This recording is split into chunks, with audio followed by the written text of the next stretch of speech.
Cheers everyone, and thank you for tuning in to another video from Tips for Languages. Today's video will be about phonetics and how it pertains to the English language.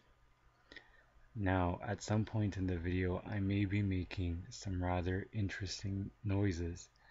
These noises are not made to scare you, but just illustrate how important it is to have proper, posture or positioning your parts of your body when you're trying to produce sounds. If one position is off, the sound that you produce, in essence, will be off as well, thus not producing a proper sound. So today's video, as I mentioned, will be about phonetics and how it pertains to the English language. So today we will be looking at a few definitions. I will provide a definition about phonetics and one other one about phonology. After the definitions, we will look at the International Phonetic Alphabet, also known as IPA chart, and looking at the phonemes that exist in the English language. Then we will draw our attention to the English vowels, as well as the consonants, before looking at a little bit of transcriptions. I will then talk a little bit about the shortcomings of this video. This video is really only going to be an introductory exposure to phonetics in English and is not meant by no means to be an exhaustive overview of phonetics in English, just to give you a general idea about the phonetics behind English, followed by a little review. Now, to begin, phonetics is a branch of linguistics that deals with the production of sounds, whereas phonology is also a branch of linguistics, but instead of the production of sounds, it deals with the ways in which sounds interact with one another, depending on their environment. That is to say, where they are found in a word or in a sentence. Now, looking at the IPA chart, we can see that it's a tool that linguists use when transcribing languages. So sometimes there is a language that does not have a writing system, and if a linguist is wanting to implement, that is to say, to create a writing system for this language, the linguist most likely is going to need to know the phonetic inventory or phonemic inventory of that language. And the linguist will be using the International Phonetic Alphabet to transcribe the sounds for the words into a more legible code, which the linguist later will turn into their own writing system for that language. Now, since the inventory of consonants and vowels is vast throughout all languages, I am only going to be focusing on the consonants and vowels that pertain to the North American dialect of English. Okay, so now looking at this slide, we can see that there are quite a number of different symbols. We can call these phonemes. Some of them look very familiar, and some of them look rather strange, as if it's from a different language, and oftentimes it is actually from a different language. So if we look at the first symbol, we see a P, and we might think that we should say P, but in fact this symbol is actually pronounced P. Sometimes sounds can be a little deceiving, whereas if we look at this A that's right beside it, we might want to say A. But in fact, it isn't the letter of the alphabet. It actually symbolizes the sound A. And then there are other symbols that look extremely weird. If we look at the second last symbol of the first line, it looks kind of like an interesting N. And actually this sound is pronounced ing, as in the ing in English words like shopping, working. And then if we look at the second line, we have what looks like a 0 with a line through it, which is actually theta. It comes from the Greek alphabet theta, and it actually is the sound th.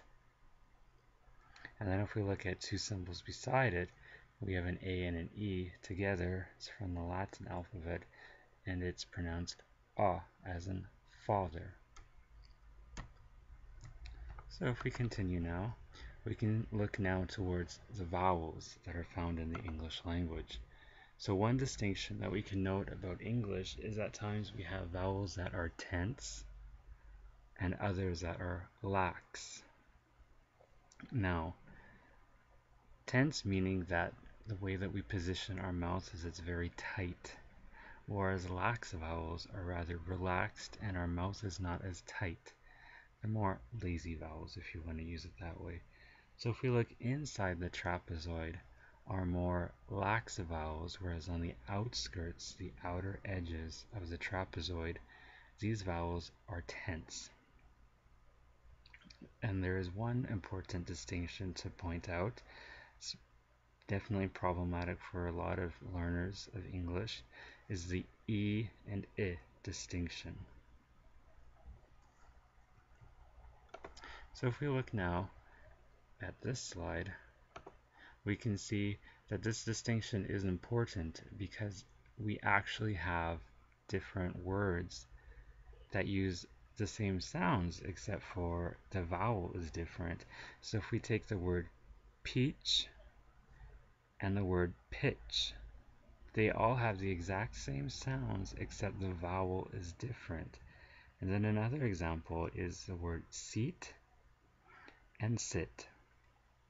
Now, a lot of learners have a hard time with this lax vowel, the I. So when we're making the I sound, it's almost as if we're making the E sound, but we want the sound to be shorter, and we don't want our mouth to be as tense as it usually is. So relax your mouth and say I. Make it very short and just relax your mouth as if you are going to make the E sound, but just say I. So your mouth is just a little bit less open, it's closed a little bit more, and much more relaxed I, and a shorter sound. So looking now to the vowels in English, and it's the same image from the previous slide, except I've written in blue different words that use these vowels. So if we start from the left hand side and move our way down, first symbol E, and that's found within the word feet. We have E, that's found within the word switch. Then we have the letter what looks like to be E, but it's actually pronounced A, as in Wade. And then we have end, and then the A with the E, father.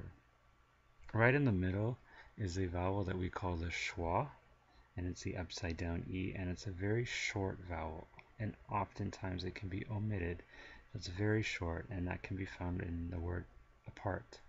It's a very short vowel. I'm not saying apart, I'm not saying I part, I'm saying apart. It's a very short vowel. And looking now at the top right, we have the letter U, which makes the oo sound that we can find in the word booth. And then we have what looks to be a horseshoe type thing that's found within the word book. We have the O sound from the word toll. And we have the upside down V, looks almost like a triangle. It's found in the word luck. And then we have the backwards C, which is it's more of an open O. It's the word fall. And then we have the A in the word fast. Now, the vowels, the way that they are arranged on the trapezoid is formatted in terms of front and high. So these vowels are not scattered anywhere on this trapezoid. They actually are placed there for a reason. So we can analyze vowels as being high or front. So when we're looking at high, we can see that E and I are considered high vowels, whereas the A as in father is considered a low vowel. So basically, if we see it on the top of the chart, we can consider them high vowels, If they're on the left-hand side of the chart, they're considered front vowels. So if we analyze the vowel E, we can say that it is plus high and plus front. If we look at the vowel O, we can see that it's no longer on the upper portion of the trapezoid, so it's not high, and it's not located on the left-hand side of the trapezoid, so it's minus front. So O is minus front, minus high. And then the as in father is minus high, but it is plus front. And you might be asking yourself, why would I need to know if a vowel is plus or minus high or plus or minus front? Well, actually, this distinction is going to help you when you're trying to produce the vowel. So plus high vowels have a closed aperture of the mouth, and minus high vowels are produced when the mouth is quite open. So that holds true if you make the sound E, your mouth isn't as open as when you pronounce the sound ah. And it works. If you try to pronounce the sound E, but then you start opening your mouth, you're going to actually start to make a sound that's more similar to ah. So if I say E,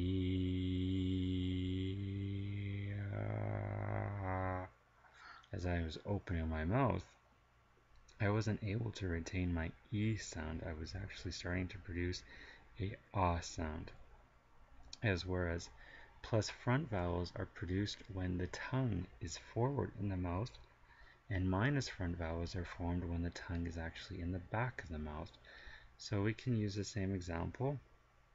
E is produced when my tongue is actually right at the front of my mouth, whereas when I say oo, I actually pull my tongue back, and it's now located to the back of my mouth. So but I'm not moving my lips. My mouth aperture is still at the same size. It's still quite closed. So if I say E, and I started bringing my tongue backwards, I was actually starting to produce a sound that was more similar to an oo. So now moving on to the English consonants, we can see that there's two ways in which we can classify these consonants. That is in terms of the manner of articulation, meaning what kind of sounds are they, as well as place of articulation, that is where are these sounds being produced, what parts of your mouth are needed to produce these sounds. So if we start with the column for stops, I will give a definition at the after about these manners of articulation, but just looking at the stops, we can see that there are two phonemes per category. And the reason why there are two phonemes at times is because there is a voiced and a unvoiced counterpart to these sounds. So one way of telling whether or not a sound is voiced or unvoiced is to take your hand and put it over your Adam's apple or just over on your neck, and when you're pronouncing the sounds, see if you can feel your vocal cords vibrating. So if we do p and b, when we make a p sound, there is no vibration of our vocal cords, but when we produce a b sound, that is when we can start feeling our vocal cords start vibrating. But it's rather hard to really feel this vibration with these stops because these sounds are rather short. They're very difficult to prolong. Whereas if we take another example, f and v, if we go we don't feel any vibrations, but when we go v, that's when we can start to feel vibrations. So just going back one more time to the stops, we have p and b for bilabial, meaning we're using both lips. Under alveolar, that needs to say parts of the roof of the mouth, we have t and d. We have velar, k and g, meaning closer to the back of the mouth. We have fricatives, which are sounds that are actually longer that we can prolong. So labiodental, meaning we can use our teeth as well as our lips to make the sound. So f and v. And then dental, meaning just our teeth and tongue really, we get th and th. And then for alveolar, s and z, sh and z. For palatal, and h for our glottal. Now affricates are when we kind of get two sounds that are mushed together, they're squished together. So for palatal we get ch, and then we get j. We have nasal sounds, so these are actually being produced somewhat with our nasal cavity, meaning some air is actually going through our nose, escaping through our nose when we're producing these sounds. We have m, n, and ing. Liquids, we have L's and R's. Liquids are kind of with L's and R's, so we get alveolar L and palatal R. And then we get glides, which are kind of semi-vowels. They're a mixture of both consonants and vowels. We get w, w, and then we get y. So the J is a y. So now here's a few just quick definitions. We get stop, which is short sounds. They're very difficult to keep lasting. Fricatives, however, are sounds that we are able to keep making, and they're not short sounds. We can prolong them. Affricates are two sounds that are merged together. Nasal sounds are used with the nasal cavity, so some air does escape through the nose. Liquids is a class of sounds that encompasses the L's and the R's, and glides are often called semivowels, and they share characteristics with both vowels and consonants. And then the place of articulation, bilabial, using both lips, so p and b.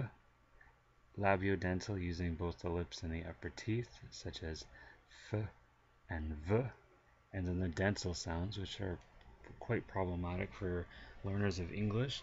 So if we want to make the th sound, basically just take your tongue and have it not really escape your mouth so much, but just have it there, and take your top teeth and press them against your tongue, and then just let air blow out. So, and then if you want to make the voiced counterpart, the, just vibrate your vocal cords. And then alveolars are using the section of the roof of your mouth that is directly behind your upper teeth. You have your palatal, which is the middle section of the roof of your mouth. Velar, using your velum, and the glottis is being utilized when you're making glottal sounds. So here's just a recap of some phonemes that might be problematic for you. The fancy looking S is sh as in show. The fancy looking 3 is zh as in version. The T with the fancy S is ch as in chips. And the D and the fancy looking 3 is j as in journey. And then the theta is the th as in through. And then the D with a line through it is the voice counterpart, the, and it's in the word these. So now just looking at a few transcriptions here, we have man, which encompasses the sounds m, a, n, so we get man, whereas eat only has two sounds, e and t, eat. Alphabet gets a, l, f, e, b, e, t. So I get the schwa there right in the middle. And then we get liquid, l, e, k, w, e, d. And then we get key, which only has two sounds, k and e. And then rage, we get r, a, j. And then choose, we get ch, u, z, choose. So there are a few other examples here, but you can just look at those on your own. So there's a few shortcomings to this video. So the video focused only on English phonetics and not phonetics that pertain to all languages. So there are many symbols on the IPA chart that we didn't even look at, mainly because they don't pertain to the English language. There is not one language, to my knowledge, that utilizes all of these sounds. So this is just all of the sounds for languages that are grouped together. Another thing that we did not look at is that some consonants in English are aspirated. That is to say that there's a little bit of a h sound that follows the first consonant. So if I have an example of pill, we actually get p, h, I, l. Now that is quite common for us native English speakers, and for non-native English speakers, it's very difficult to hear that and to actually really start using it, but it's come so natural for us.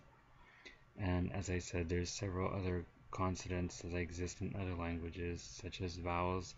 There's even some vowels that can be nasal that we didn't discuss. So French does have nasal vowels. So this video offered a quick tutorial. It was by no means to offer an exhaustive overview of English phonetics. Just a quick little tutorial that I hope helps you somewhat better understand how sounds are produced in English, and to give a little bit of tips of really how you produce these vowels. So when you're looking at vowels, you can see whether or not you're producing these vowels correctly. Is your mouth too open? Is your tongue front or is it back? Just to kind of look at things like that. We looked at how vowels are organized, so you can really see now just, okay, should I be opening my mouth up wider or not? And then we looked at a few words and how they are transcribed in IPA. So thank you for watching the video. If you have any questions, please don't hesitate to leave a message in the comment area below, or send an email, tipsforlanguages@gmail.com, if you'd like a PDF copy of the slides that were used in this video. So thank you very much for watching the video. I hope it was helpful. Don't forget to like the video and subscribe and tell your friends. Thank you. Have a good day.